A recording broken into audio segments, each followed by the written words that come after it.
Welcome back to another MobileSentrix Monday. My name is Derek, and today I'm going to be going over some of the things that you might have missed last week from MobileSentrix. There's only a few that I want to get through, so let me show you what those are.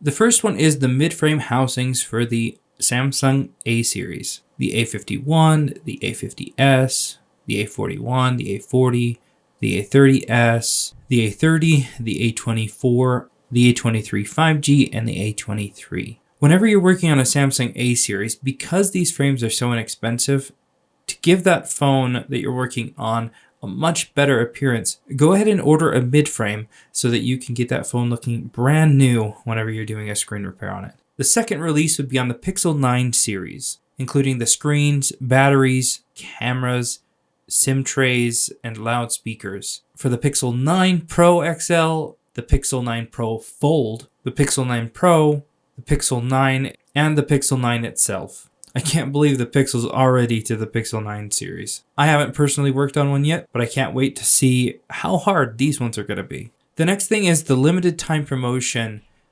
for the iFixit screwdriver kits, available all the way through September 3rd.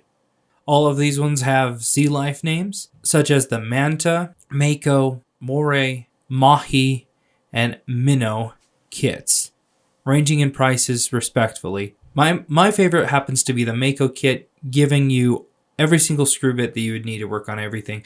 I do, however, use the Manta just because I do work on consoles, and having the bigger screwdriver helps with that, especially like when taking apart a PS5. The amount of screws that are in that thing, having the larger screwdriver really helps.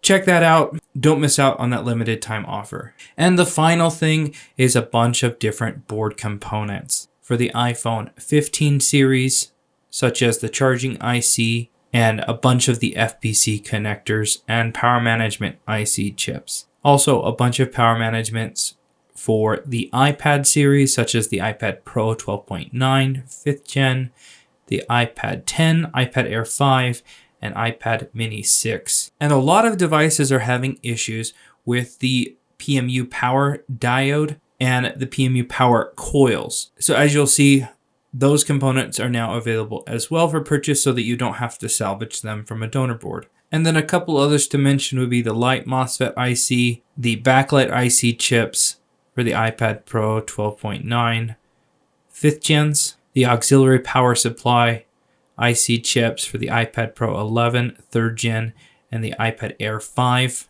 the touch MOSFET chips for the iPad 7, 8, 9, Mini 6, Air 3, and Pro 12.9, 3rd gen, along with the touch diode chips for the iPad 7, 8, 9, Mini 5, Air 3, and the 12.9 3rd gen, with those touch coil chips as well for the same models.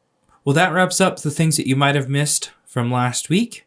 If there's a specific tool or component that you'd like to see used in a repair, let me know in the comments below. Thanks a ton for watching, and we'll see you tomorrow for another video.